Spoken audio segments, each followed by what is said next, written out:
அனைவருக்கும் இனிய வணக்கம். பாண்டு மகாராஜாவின் விருப்பத்திற்கு இணங்க குந்தி யமதர்ம தேவருடன் கூடி தர்மன் என்று எல்லோராலும் அழைக்கப்படும் யுதிஷ்டிரன் பிறந்ததை கடைசி பதிவில் பார்த்தோம். இனி கதையின் அடுத்த பகுதியை இந்த பதிவில் பார்க்கலாம். காந்தாரி கர்ப்பம் தரித்து 2 ஆண்டுகள் ஆகியும் அவளுக்கு குழந்தை பிறக்கவில்லை. அதே சமயம் குந்திக்கு பாலசூரியனுக்கு ஒப்பான ஒரு புத்திரன் பிறந்ததை கேள்வியுற்ற காந்தாரி தனக்கு இன்னும் புத்திரன் பிறக்கவில்லையே என்ற ஆதங்கத்தினாலும் ஆற்றாமையினாலும் துயரத்தினாலும் தன் வயிற்றை வேகமாக இடித்துக்கொள்ள காந்தாரிக்கு குழந்தைக்கு பதிலாக ஒரு மாமிச பிண்டம் பிறந்தது. தனது வயிற்றிலிருந்து பிறந்தது குழந்தை அல்ல, அது ஒரு மாமிச பிண்டம் என்பதை அறிந்த காந்தாரி பெரும் துயரம் அடைந்து அந்த மாமிச பிண்டத்தை எரிந்துவிட நினைக்க, அப்போது அங்கே வியாசர் வருகை தந்து அதனை தடுத்தார். பிறகு காந்தாரியிடம் என்ன நடந்தது என்று விசாரித்தார். குந்திக்கு பாலசூரியனுக்கு ஒப்பான தேஜஸ் மிகுந்த புதல்வன் பிறந்ததை கேள்வியுற்ற நான் எனது வயிற்றை பலமாக இடித்து கொண்டேன். அதன் பிறகு எனக்கு இந்த மாமிச பிண்டமே பிறந்தது.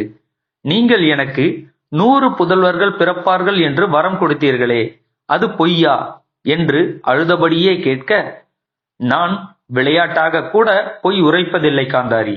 நான் கூறியபடியே உனக்கு நிச்சயம் 100 புதல்வர்கள் பிறப்பார்கள்.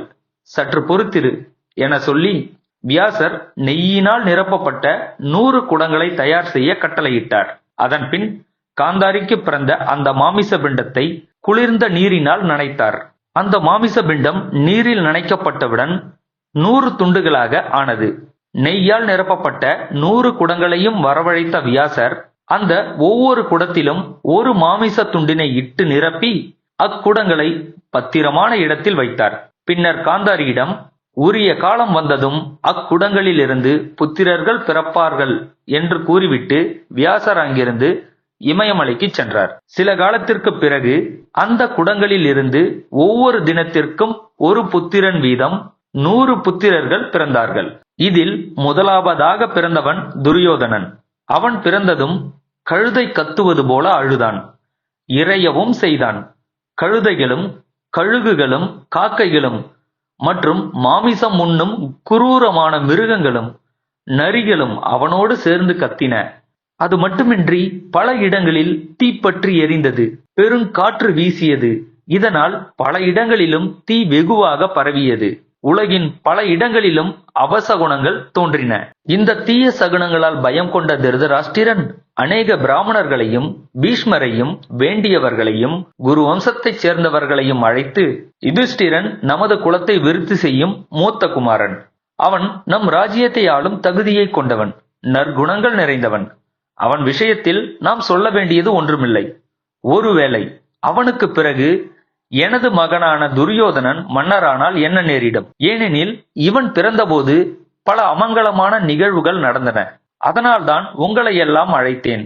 அடுத்து என்ன செய்யலாம் என ஆலோசித்து கூறுங்கள் என திருதராஷ்டிரன் சொல்லி முடிக்கும் அந்த நேரத்தில் நரிகளும் மாமிசம் தின்னும் துஷ்ட மிருகங்களும் பயங்கரமாக கத்தின. அந்த நிமித்தங்கள் எல்லாம் பயங்கரமானதாக இருப்பதை கண்ட பிராமணர்களும் புத்தியில் சிறந்த விதுரரும் திருதராஷ்டிரனிடம், உங்களுடைய புத்திரன் நிச்சயம் குலத்துக்கு தீங்கு விளைவிக்க கூடியவனாகவே இருப்பான். ஆதலால் இந்த புத்திரனை கொன்று விடுவதுதான் அனைவருக்கும் நல்லது. அப்படி கொல்லாமல் உங்கள் புத்திரனை காப்பாற்றினால் அதனால் பெரும் தீங்கு வரும். உங்களுடைய இந்த புத்திரனின் கண்கள் சிவந்து காணப்படுகிறது.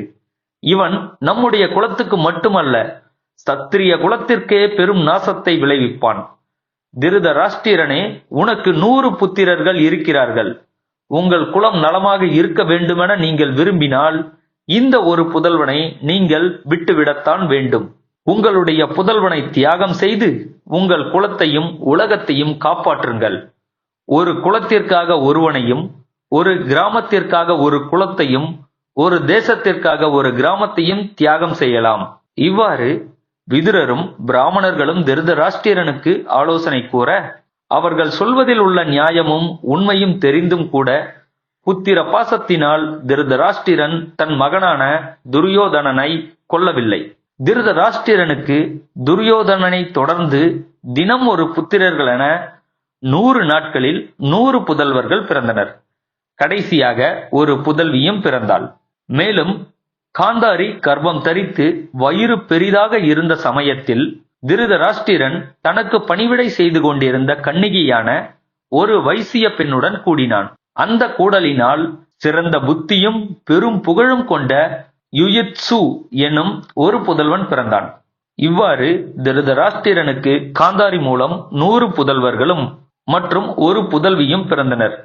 மேலும் வைசிய பெண்ணின் மூலம் யுயித்சு என்னும் புதல்வனும் பிறந்தனர். 100 குடங்களில் இருந்து 100 புத்திரர்கள் பிறந்தது அனைவரும் அறிந்ததே. 101வது குடம் எவ்வாறு வந்தது, அந்த குடத்திலிருந்து ஒரு புதல்வி பிறந்தது எப்படி என்பதை பற்றியும், வலிமையில் சிறந்த வாயு பகவான் மூலம் பீமன் பிறந்தது எப்படி என்பதையும் அடுத்த பதிவில் அறிந்து கொள்ளலாம்.